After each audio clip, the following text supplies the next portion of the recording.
materi setelah UTS yaitu farmakoekonomi ya Dede. Nah, ya Dede akan ada tugas yang diberikan dengan topik terkait farmakoekonomi. Tapi sebelum masuk tugas, ada baiknya Anda tahu dulu apa sih itu farmakoekonomi ya Dede.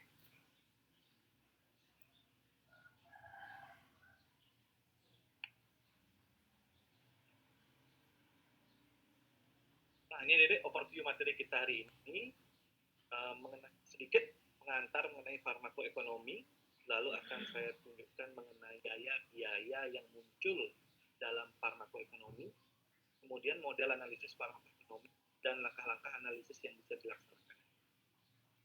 Nah, pertama Dede mengenai farmakoekonomi dulu. Ini Dede pengertian farmakoekonomi.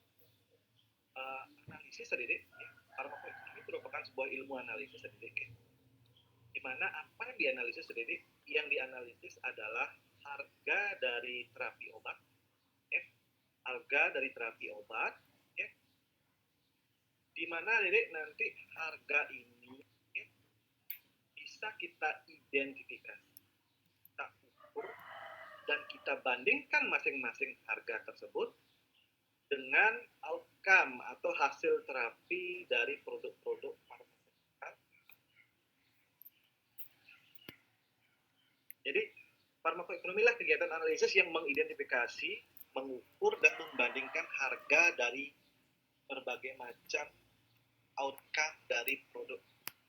Jadi tidak hanyalah berupa produk saja, tapi juga ada berupa servis yang diberikan juga diukur oleh farmakoekonomi. Analisis biaya obat ini ya Dede. Biaya obat ini Dede. Dicari ya Dede, ya apakah biaya yang dikeluarkan sudah sepadan dengan outcome. Kenapa ini penting Dede? Karena banyak Dede ditemukan biaya yang dikeluarkan untuk pengobatan kadang tidak sebanding dengan outcome-nya. Tahu sebenarnya bisa saja biaya-biaya yang ada bisa saja sebenarnya ditekan Dede. Ya, tidak perlu setinggi itu biaya yang dikeluarkan. Nanti Dede ada perbedaan sedikit mengenai gimana sih ruang lingkup dari ilmu farmakoekonomi. Nah Dede, beberapa buku Dede menampilkan nanti bahwa Dede, farmakoekonomi adalah cost analysis. Beberapa buku. Tapi sebenarnya Dede, di beberapa buku tersebut, cost analysis tersebut sebenarnya merupakan hanyalah sebagian dari farmakoekonomi. Karena farmakoekonomi tersebut yang sebenarnya Dede, itu meliputi semua analisis Dede. Dari tahapan biaya, kemudian produk obat ataupun servis yang diberikan, sampai tercapainya. Keseluruhannya adalah merupakan analisis dari farmakoekonomi Dede. Jadi bagaimana biaya yang dikeluarkan oleh pasien ya, dengan outcome yang baik. Kalau ada berat sebelah di sana Dede ya, kita banyak biaya yang dikeluarkan tapi outcome-nya sedikit. Yang kita inginkan kan dengan biaya yang sedikit, outcome-nya besar. Itu yang kita inginkan Dede.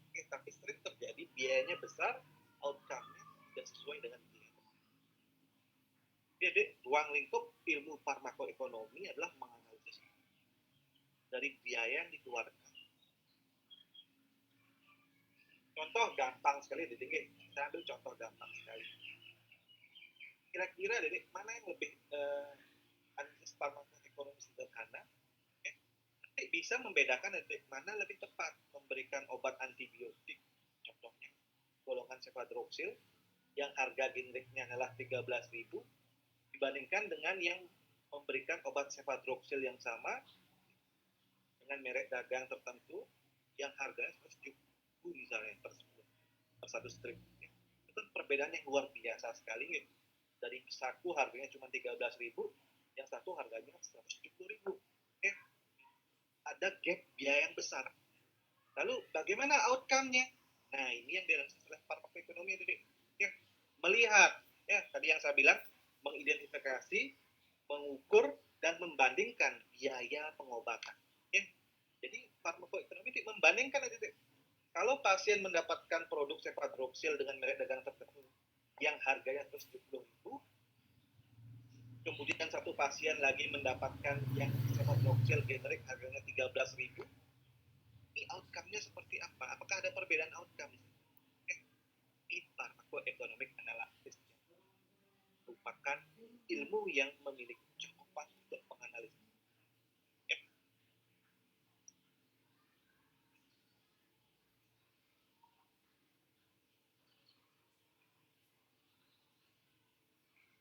Oke,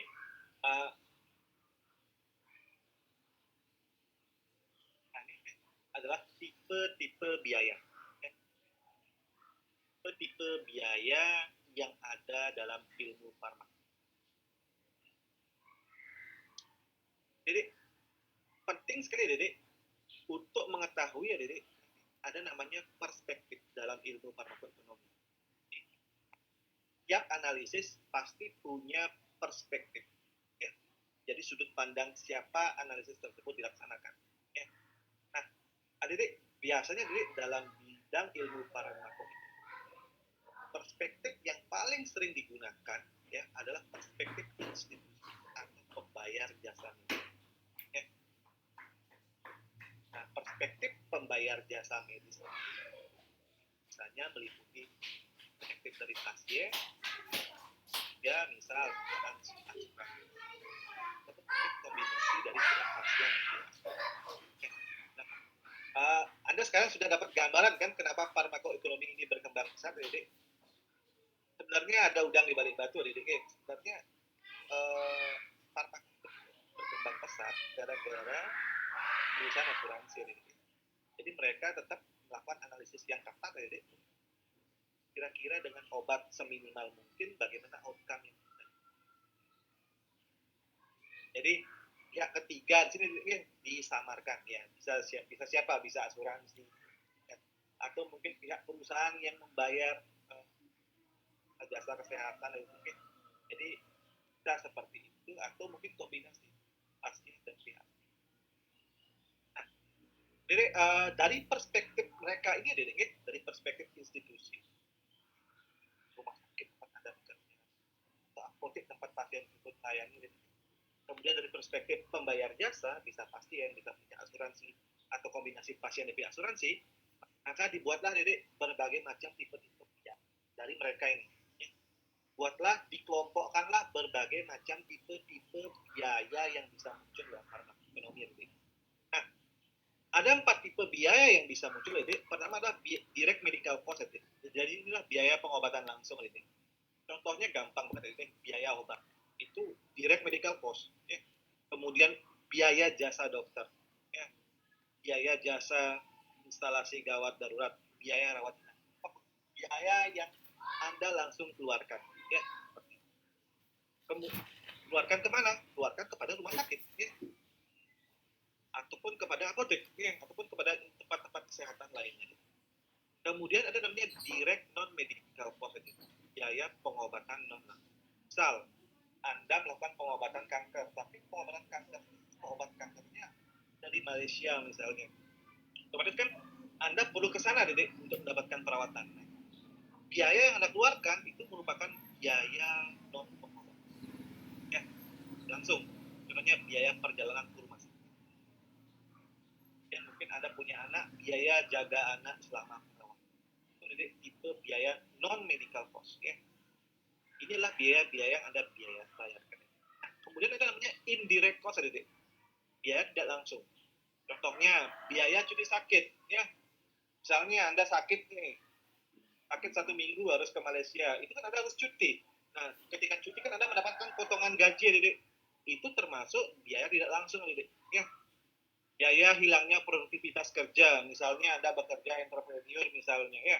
Kalau dalam sehari Anda dapat jualan misalnya jualan lumpia misalnya sebanyak 1 juta rupiah jualan lumpia, ketika Anda sakit 1 minggu, benar ada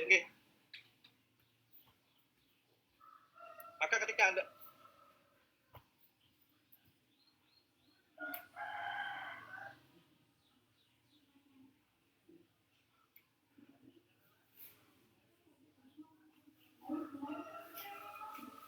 Maka ketika Anda sakit minggu, Dedek, apa yang terjadi, Dedek? Anda kehilangan produktivitas. Hilang selama 7 hari, 7 juta rupiah hilang. Itu termasuk biaya tidak langsung, Dedek. Nah, ada juga namanya intangible cost, jadi biaya yang memang tidak bisa diukur, ya tidak nampak. Seperti misalnya biaya akibat rasa sakit, ya, kecemasan Anda, kelelahan akibat penyakit, atau kelelahan dalam perjalanan pengobatan penyakit. Nah, ini adalah empat tipe biaya yang sering diperhitungkan dalam analisa farmakoekonomi. Ya. Jadi jangan pikir biaya tersebut hanyalah biaya berupa biaya obat, jasa dokter, itu direct medical cost. Ada biaya-biaya lainnya yang mungkin kurang kita perhitungkan, tapi juga masuk dalam analisa farmakoekonomi. Ya.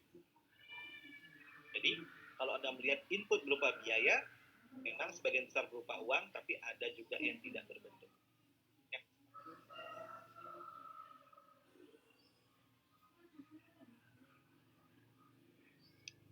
Nah, dari tipe-tipe biaya ini, Dede,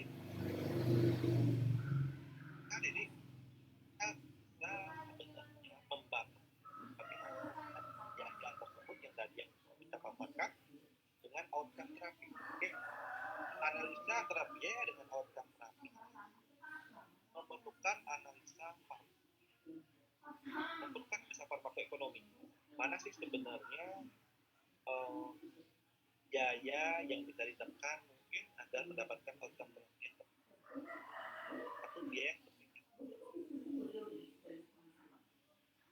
Jadi ada model-model analisis farmakoekonomi yang bisa dilaksanakan. Ada 4 model utama. Ya. Jadi 4 model utama saya tampilkan di depan Anda, Dede. Ya. Nah, 4 model utama ini pertama adalah namanya cost minimization analysis. Ya. Dari namanya Anda sudah tahu, Dede, meminimalkan biaya. Cost benefit analysis, ya. Cari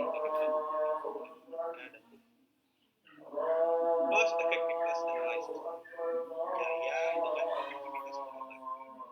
Cost utility analysis, ya, dengan dari. Nah, Dede, masing-masing ya, Dede, ya. Ciri-ciri atau cara dan kelebihan dari cost minimization analysis, cost benefit analysis, cost effectiveness analysis, dan cost utility analysis. Semuanya punya kelebihan dan penting diperhatikan ya, Dede, mengenai 4 tipe analisa farmakoekonomi ini bukan mutlak, Dede. Sebenarnya, Dede, ya, kalau Anda nanti buka beberapa buku farmakoekonomi, Anda akan menemukan, Dede, bahwa ini metode utama. Ada metode-metode lain yang bukan bukan. Coba silakan Anda buka di buku farmakoekonomi. Ya. Di Biro juga ada bahasa sedikit mengenai farmakoekonomi. Silakan Anda buka, itu bahasanya sederhana sekali, Dede, ya. Jadi gampang banget. Nah, Adik-adik. Nah, ini yang menarik, Adik-adik. Dalam keempat metode ini, Adik-adik, maka Adik-adik semua biaya tadi dituangkan, Adik-adik. Ya, ini ada 4 biaya kan? Ya, semua biaya ini dibuat dalam bentuk uang, Adik-adik. Ya, nanti ada cara untuk mengubahnya, Adik-adik. Kemudian hasilnya atau outcome yang diberikan, nah ini yang sedikit berbeda-beda, Adik-adik. Nah, kalau cost benefit analysis, biaya tetap dolar, outcome-nya apa? Outcome-nya bagaimana efek dari masing-masing. Cost benefit analysis,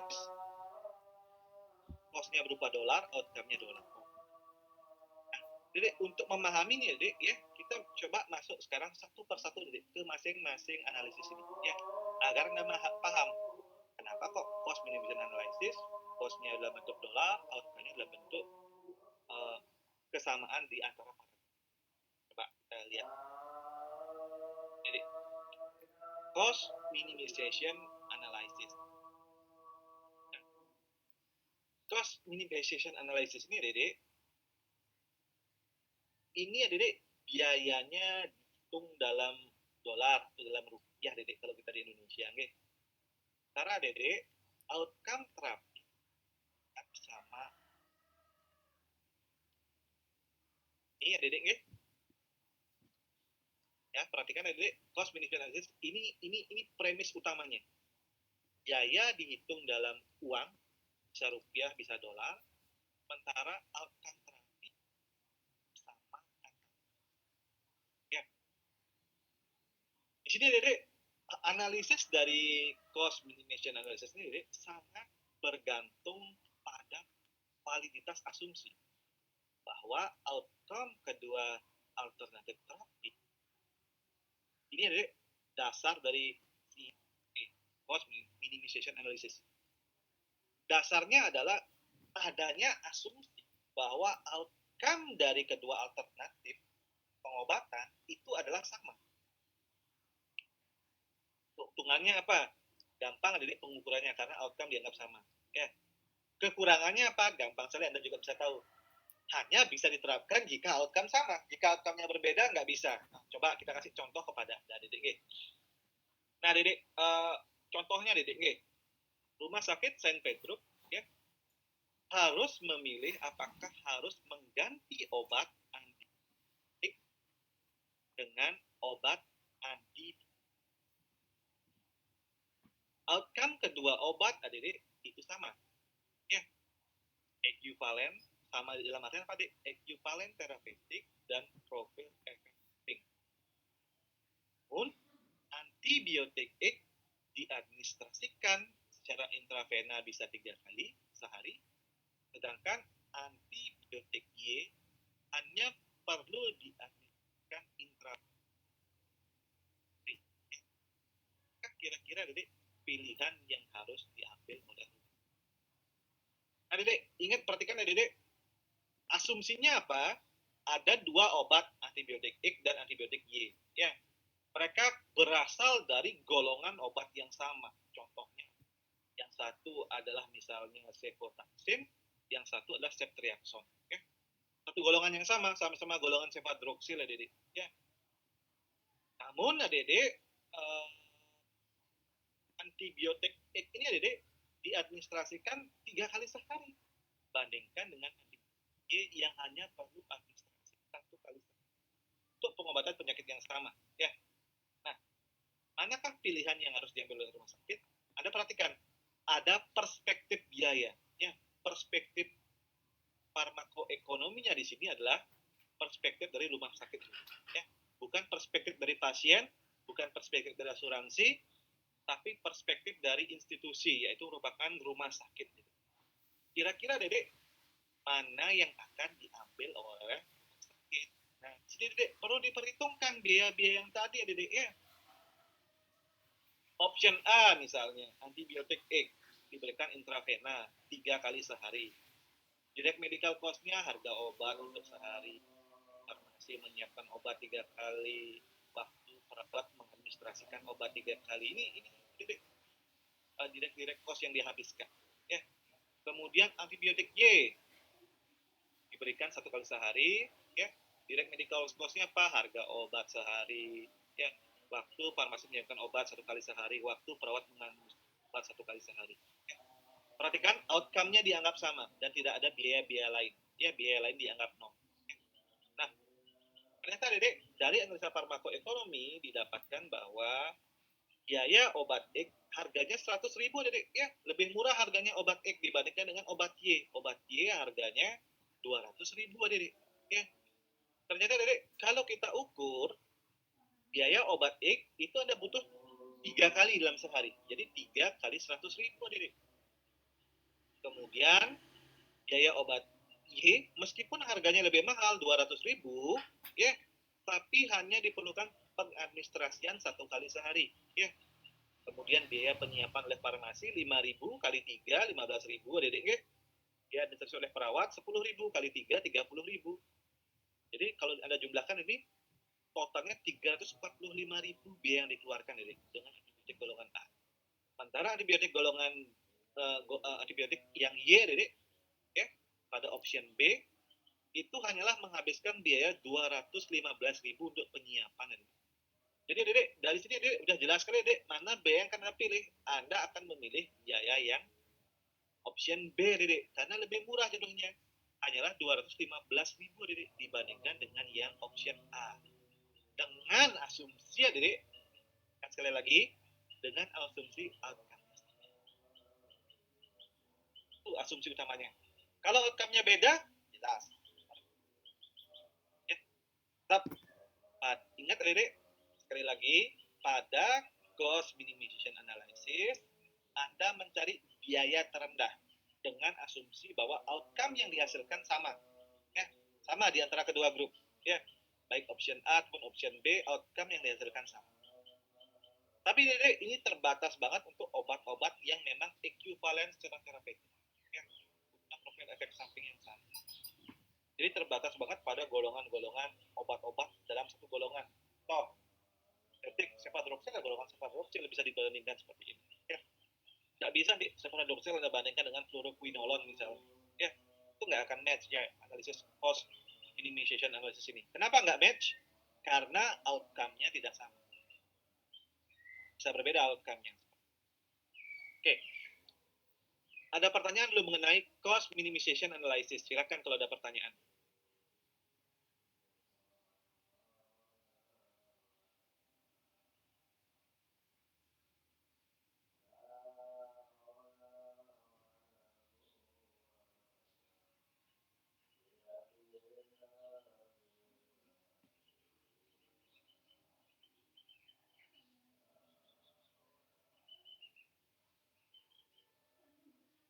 Ada pertanyaan dulu mengenai cost minimization analysis?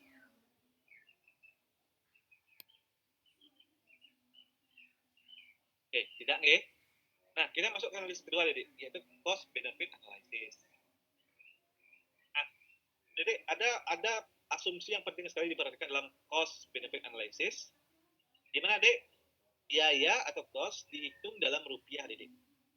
Dan outcome yang dihasilkan juga dihitung dalam rupiah. Parameter yang dipakai pembanding adalah rasio dari cost and benefit. Ya. Kita memilih mana yang menghasilkan rasio yang paling tinggi. Nah, Dek, apa validitas dari apa hal penting dari asumsi dari cost benefit analysis? Yaitu metode ini, Dek, validitasnya sangat bergantung pada kemampuan kita untuk mengkonversi outcome menjadi dalam bentuk uang. Ya. Apa keuntungan dan kekurangannya? Keuntungannya, beberapa outcome berbeda dapat dibandingkan. Kenapa dapat dibandingkan? Karena semua diubah dalam bentuk uang. Tapi sekali lagi, Dede, sangat bergantung dari kemampuan kita mengkonversi outcome menjadi dalam bentuk uang. Sehingga nanti ada nilai subjektivitas ini, Dede. Nah, ini yang sedikit kekurangan dari metode ini. Jadi kurang etis dalam menguangkan karena subjektif banget Dede. Dan kesakitan pasien misalnya, kesembuhan pasien itu semua diuang. Coba kita langsung aja Dedek memberikan analisa mengenai metode CBA ini. Silakan Dedek, saya berikan waktu 1 menit untuk memperhatikan PPT saya di depan ini. Silakan diperhatikan dulu. Biar lebih gampang adik mengamati. 1 menit Dedek, silakan dipelajari dulu 1 menit ini.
Apa Dede? Gampang banget kan ya?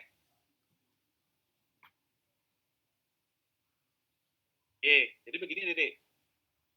Nah, kalau yang tadi kita bahas mengenai biaya Dede, biaya dari pengobatan Dede, dari segi pandang obat, kita bahas sekarang dari segi servis farmasi. Ingat, farmakoekonomi tidak hanyalah memperhitungkan biaya pengobatan saja Dede, tidak dalam segi aspek obat juga obat saja yang diperhitungkan, tapi servis-servis tertentu juga bisa dianalisis dengan biaya farmakoekonomi. Nah, dalam contoh kasus CBA ini, Dede, saya menampilkan Dede kasus servis Dede ya. Dede, Rumah Sakit Saint Dolar ini mau membuka Dede pusat pelayanan farmasi ya untuk pasien diabetes, itu servis A Dede ya. Jadi ada pusat pelayanan farmasi untuk pasien-pasien yang khusus kena diabetes. Atau pilihan kedua Dede, dia mau membuka pusat pengobatan tradisional atau servis B ya. Nah, rumah sakit Dede, ingat ini sudut pandang rumah sakit ya, kembali lagi adalah sudut pandang rumah sakit. Rumah sakit melakukan analisis farmakoekonomi dengan metode CBA ya untuk menilai mana dari kedua pilihan tersebut yang lebih menguntungkan untuk 3 tahun ke depan. Manakah pilihan yang harus diambil oleh rumah sakit? Ingat Dede, cost-nya yang tadi ya, biasa di direct medical cost. Kemudian outcome-nya apa? Outcome-nya Dede didolarkan, ya, diuangkan. Ya. Di pendapatan yang mereka bisa dapatkan nanti diuangkan. Ini gampang sekali Dede, menguangkan pendapatan, ya. Jadi hanyalah tinggal membuat proyeksi kira-kira berapa proyeksi pendapatan yang dihasilkan, ya.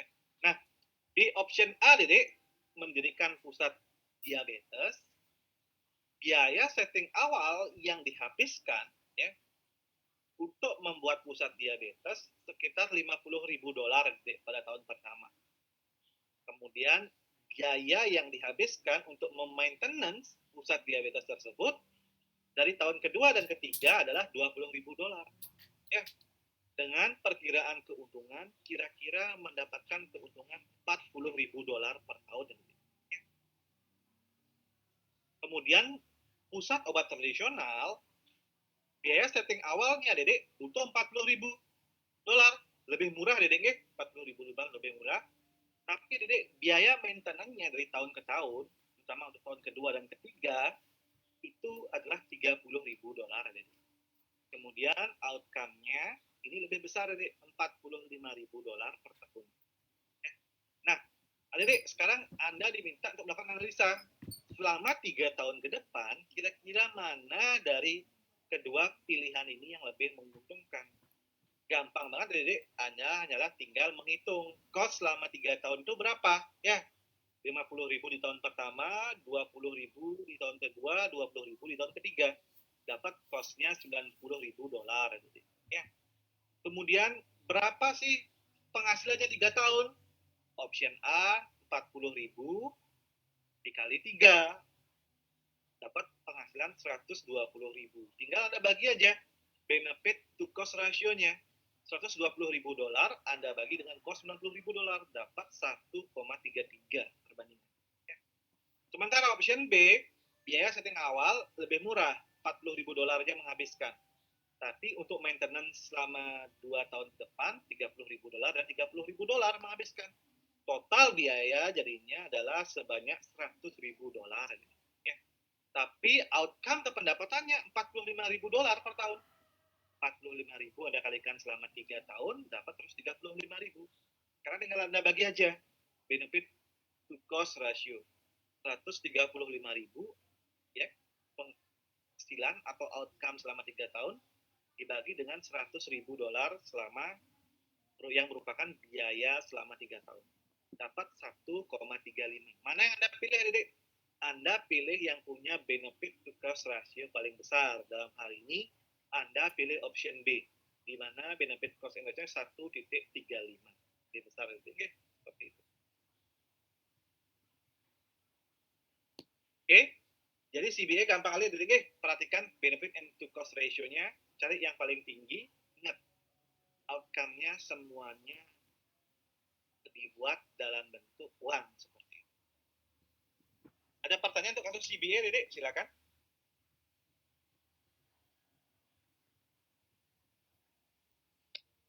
Izin bertanya, Pak. Silakan. Baik, saya izin bertanya, terus kalau misalkan apabila dia outcome dolarnya itu rata begitu sama, misalnya yang option A itu sama dia menghasilkan keuntungan $30 dan option B itu sama juga $30, lalu kita itu memilih yang mana? Terima kasih Pak. Atau mungkin saya kurang memahaminya, mungkin bisa dijelaskan kembali. Terima kasih Pak. Oke, sebentar. Maksud Anda biayanya sama seperti ini ya, DG? 50.000, 20.000. Nggih, Bapak. Tapi outcome yang dihasilkan misalnya $30.000, sama-sama $30.000. Nggih, betul. Ya. Nah, adik bisa Dedek silakan dihitung lagi dengan cara yang seperti tadi Dedek. Misal ini ya, misal kita hitung ya. Kita anggap nih option B kita ganti jadi $40.000 nih. Ya, jangan 45.000. Oke, kita ganti jadi $40.000 nih option B. Ya, Anda hitung lagi benefit to cost ratio-nya. Ya, ingat $40.000 dapat keuntungan per tahun. Anda kali 3 kan $120.000. Ya, sementara biayanya tetap sama. Sebentar ada suara yang mengganggu ya.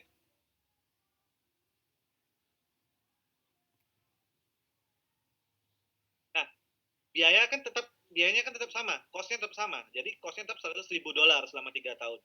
Tinggal Anda bagi aja 120.000 dibagi dengan $100.000 itu dapat berapa tuh? Dapat 1,2 ya. Rasionya 1,2 jadinya ya. Mana lebih besar? 1,33 apa 1,2? Yang lebih besar lah 1,33. Maka Anda pilih option A. Ya. Gampang sekali nih. Ya. Oh ya, ya baik Pak, sudah jelas. Terima kasih. Option A. Ya.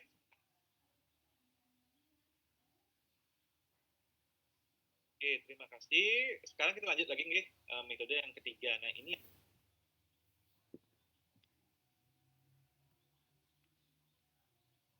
banget sedikit. Yang satu Dede cost minimization analysis, outcome-nya dianggap sama. Yang kedua, cost benefit analysis, outcome-nya kita bisa rubah dalam bentuk dolar, dalam bentuk uang. Uang kan outcome-nya. Metode ketiga Dede, cost effective analysis. Nah, nih. Biaya Dede dihitung tetap dalam rupiah Dede. Hanya saja Dede outcome-nya hitung dalam bentuk unit kesehatan yang natural. Besar, penurunan tekanan, penurunan kadar, penurunan angka kematian. Ya. Nah, outcome pada metode cost effective analysis ini harus dalam ukuran yang sama. Dan diperhatikan, apa yang diperhatikan parameternya? Parameter rasio biaya dan efektivitas. Apa keuntungannya? Adik, metode ini sangat mudah dimengerti oleh tenaga kesehatan. Semua tenaga kesehatan mengerti adik, apa artinya penurunan tekanan darah. Ya. Kemudian kekurangannya apa? Outcome yang berbeda harus dibuatkan analisis yang berbeda-beda. Misal satu obat nih, selain penurunan tekanan darah, ternyata ada penurunan gula darah yang dihasilkan. Atau ketika ada minum obat diabetes, gula darah Anda menurun, tekanan darah Anda juga menurun. Nah, itu harus dibuatkan adik masing-masing analisisnya. Nggak bisa dikeplakkan jadi satu. Ya, nggak bisa seperti tadi cost minimization analysis, dia outcome dianggap sama, atau cost benefit analysis, outcome didolarkan. Nggak bisa kayak gitu. Ya, Anda minum obat diabetes, ya, gula darah Anda turun, tensi Anda juga turun misalnya seperti itu. Ya, gara-gara darahnya lebih cair. Harus dibuatkan adik masing-masing analisisnya. Contoh gampang banget. Ya, ada rumah sakit Sain Dada Adik akan mengganti obat penurun kolesterol. Sebelumnya silakan Adik, saya berikan waktu kepada Anda 1 menit untuk membaca ini dulu. Silakan dibaca dulu. Belum bisa jelaskan. Silakan.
Oke, sudah baca, oke?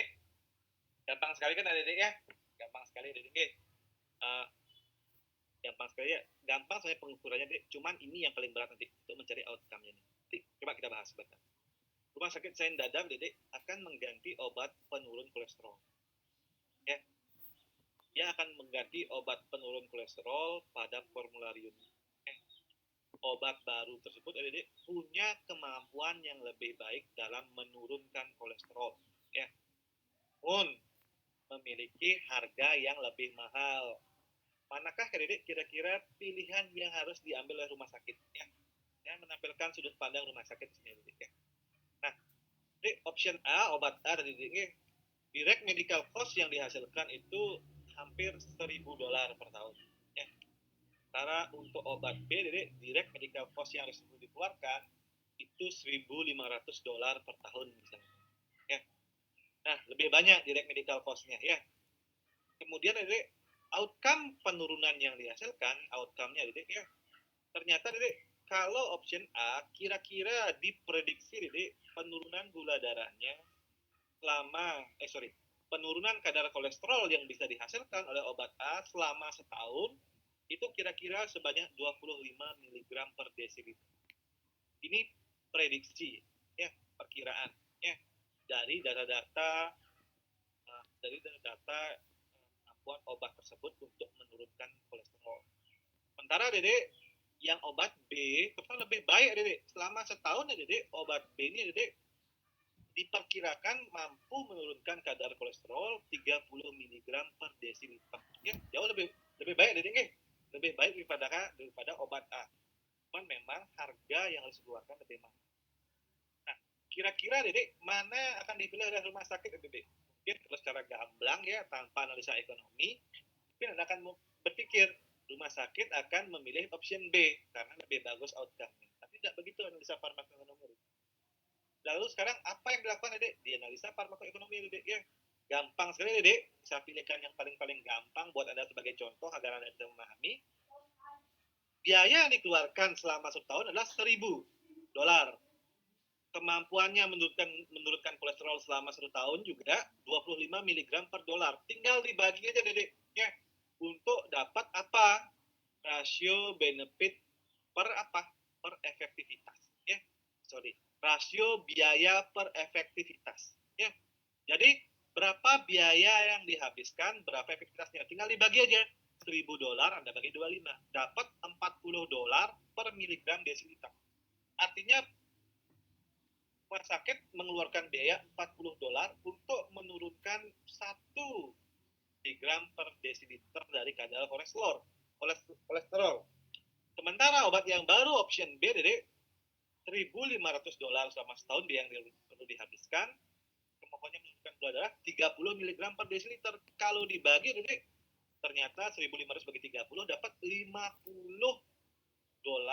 per miligram per desiliter. Dari sini gampang sekali rumah sakit memutuskan untuk mengambil yang tetap mempertahankan option A, ya, tidak membeli obat baru. Ya.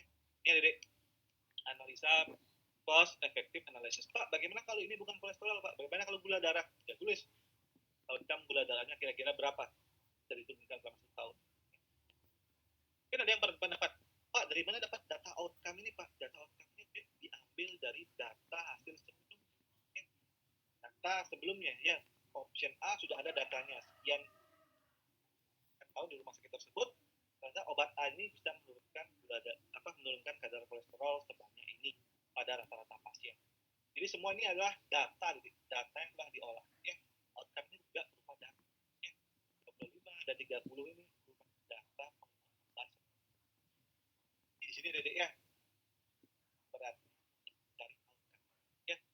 Untuk mencari data-data tersebut harus menggunakan data yang sudah ada dari sebelumnya. Oke, ada pertanyaan mengenai cost effective analysis?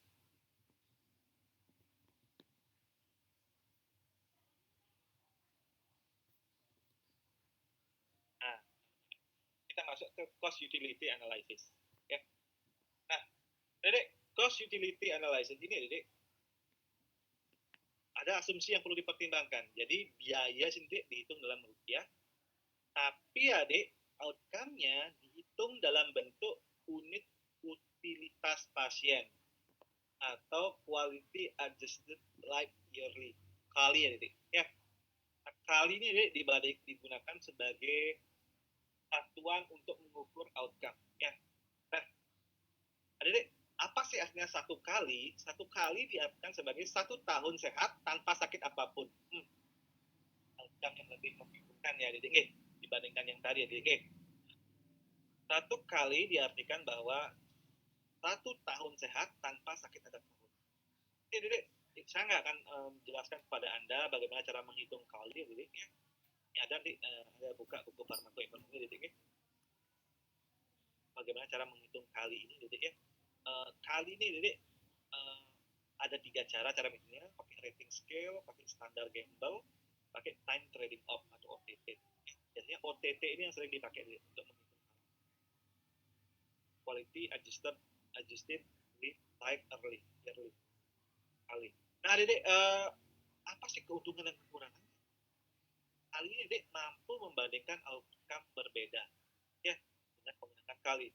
Kekurangannya, kali bisa berbeda-beda antar daerah, ya. Kadang ada daerah yang mungkin kondisinya kurang lebih bagus, Dedek, dibandingkan daerah-daerah yang lebih maju, kalinya bisa berbeda-beda hasilnya, ya, kejadian penyakitnya bisa berbeda-beda. Misalnya daerah-daerah yang banyak daerah-daerah kumuhnya itu beda-beda kali. Dibandingkan dengan daerah-daerah yang perumahan-perumahan yang bagus, ya value-nya bisa saja berbeda-beda antar daerah, ya. Pokoknya semua ada kekurangan dan kelebihannya, ya. Nah, itu Dedek mengenai berbagai macam analisis dari farmakoekonomi, Dedek. Nah, Dedek, saya akan sekarang mengajak kalian tuh mengetahui bagaimana step by step analisis farmakoekonomi, ya, dari tadi yang kita pelajari. Ya. Ya, sebelumnya ada pertanyaan nggak?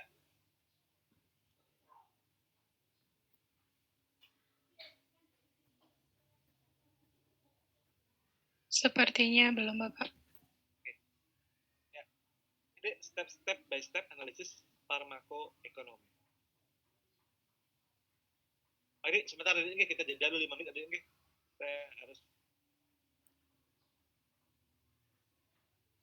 Baik, Pak.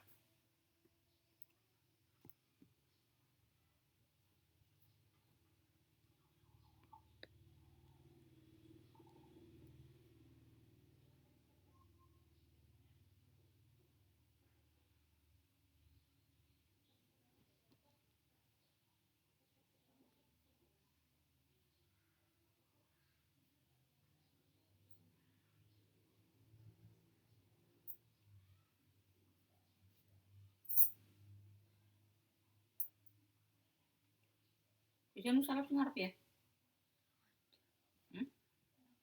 Ngarep itu dia. Engkau sih guys.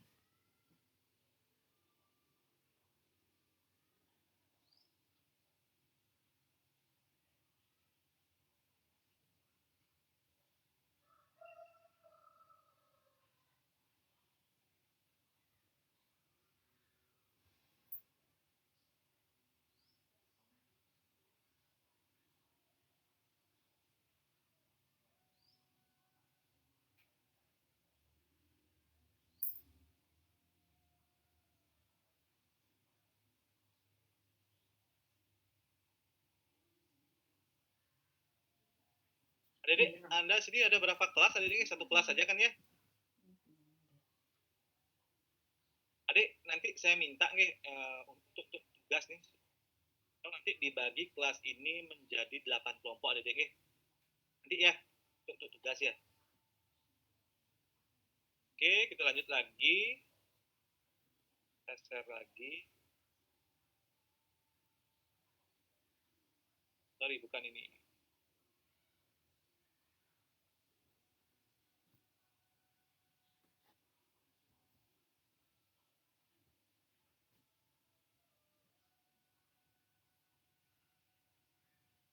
Bagi material.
Ini Dek, step-step analisis farmakoekonomi ya Dek.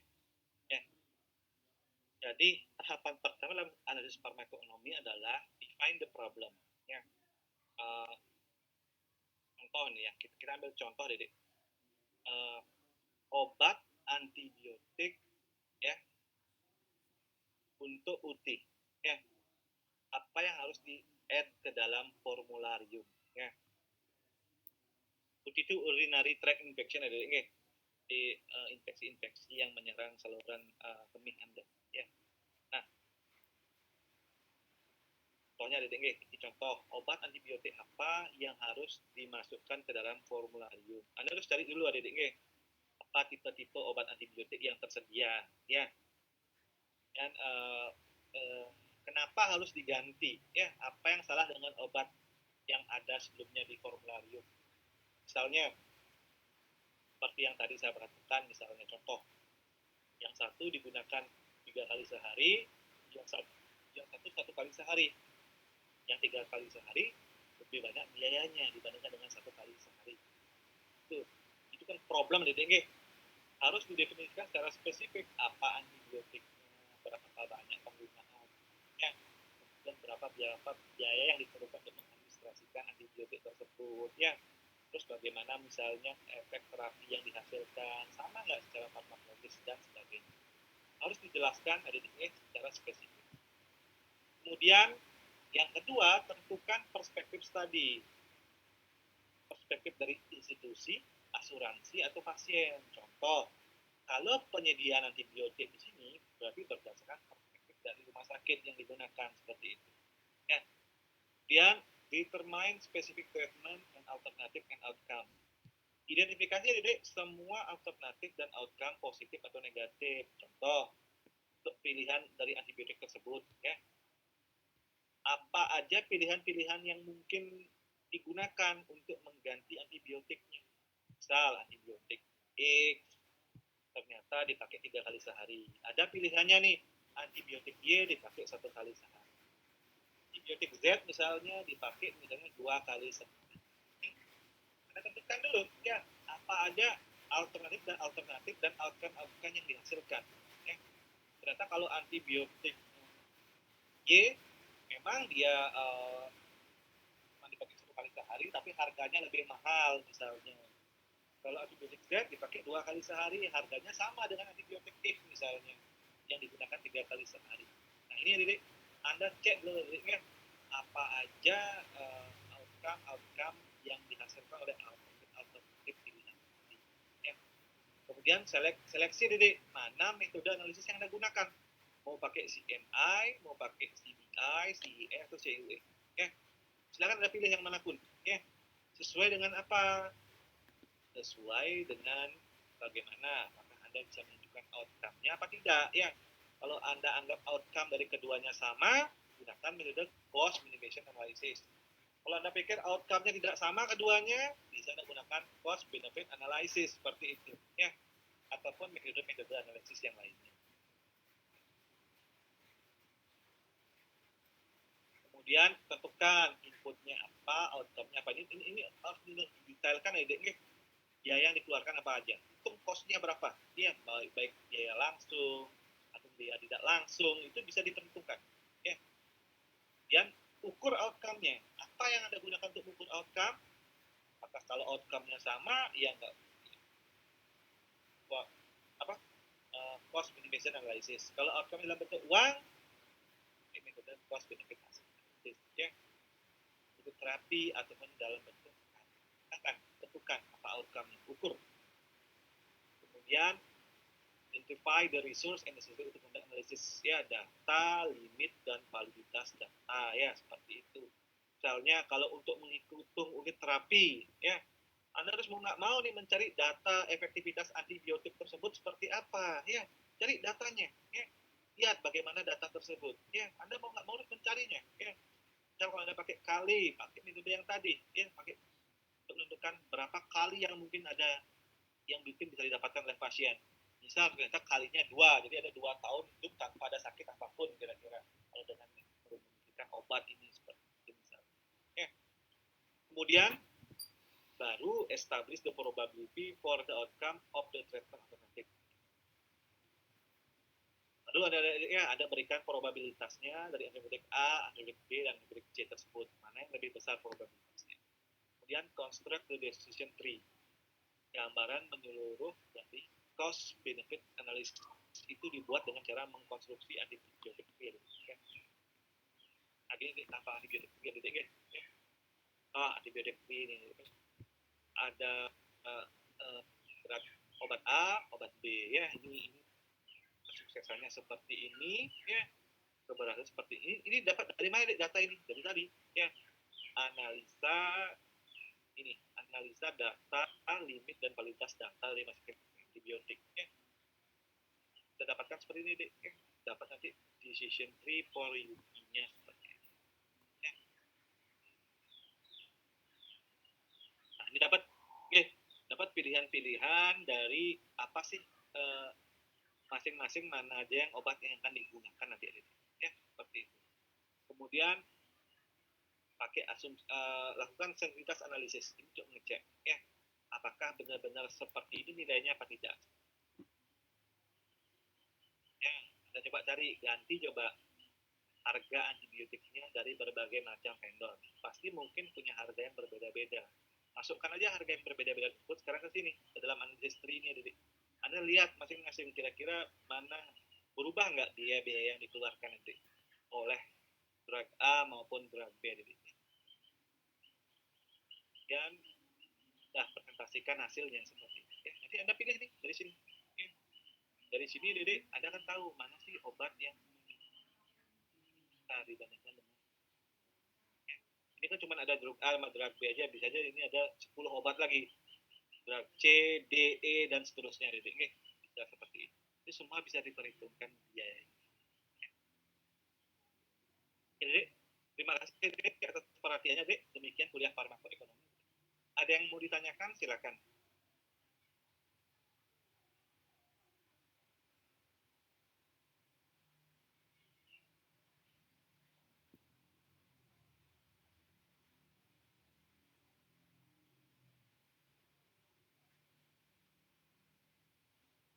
Nggak ada nggih? Oh, enggak.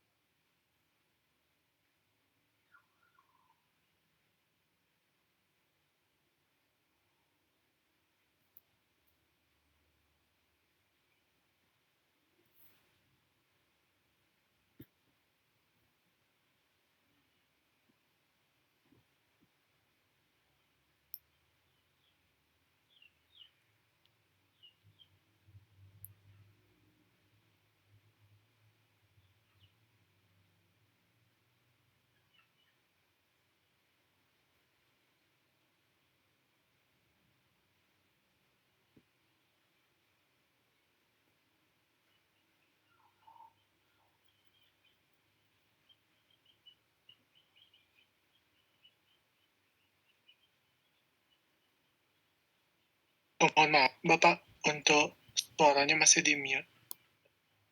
Oh iya, sorry. Pantas. Oke.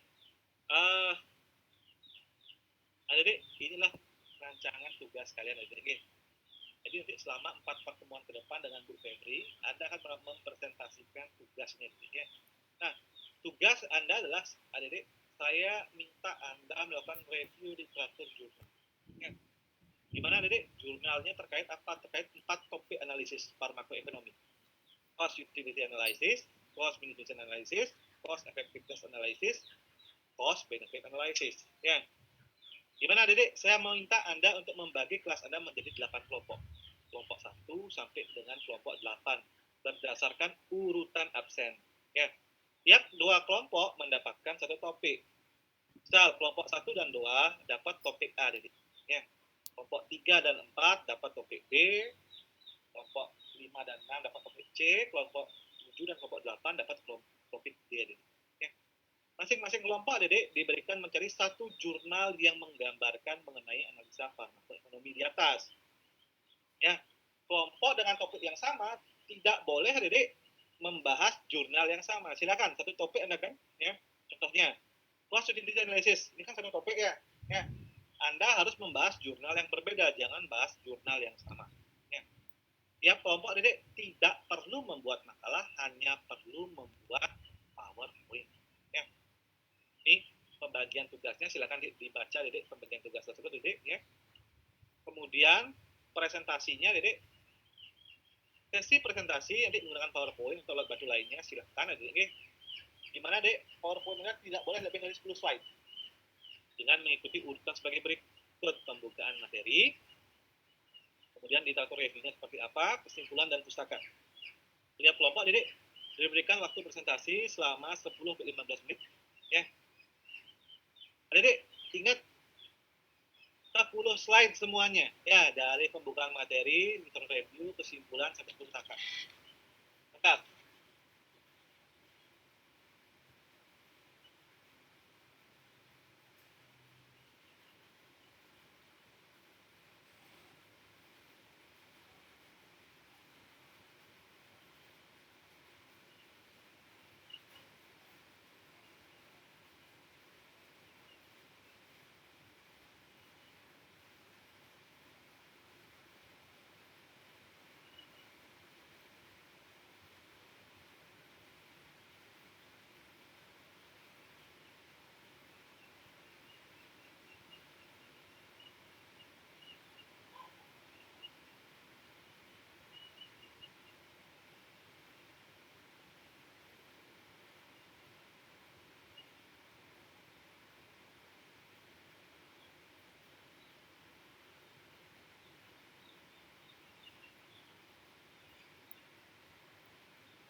Halo, lanjut lagi ya. Nah, Dedek ada juga sesi tanya jawab Dedek di mana dilakukan selama 30 menit. Ya. Biarkan masing-masing orang mampu mendapatkan kesempatan menjawab ataupun bertanya gitu ya. Nah, pengertian Anda diberikan waktu 1 minggu untuk melakukan pengertian ini Dedek. Jadi file PPT dan jurnal yang terkait dikumpulkan secara kolektif oleh koordinator mata kuliah. Kirimkan ke alamat ini. Atau Anda bisa sediakan link Google Drive Dedek untuk menyimpan makalah. Berikut pedoman penilaiannya Dedek, nanti bisa dibaca Dedek. Berikut adalah rubrik penilaian yang sudah saya buat. Anda bisa lihat apa aja kriteria penilaiannya Dedek. Kalau memenuhi segini nilainya. Ya. Terakhirnya. Oke Dedek, demikian Dedek dari tugasnya Dedek. Ada yang mau ditanyakan dulu? Silakan. Ini kan saya bagikan RTM-nya ya kepada form Anda sekarang.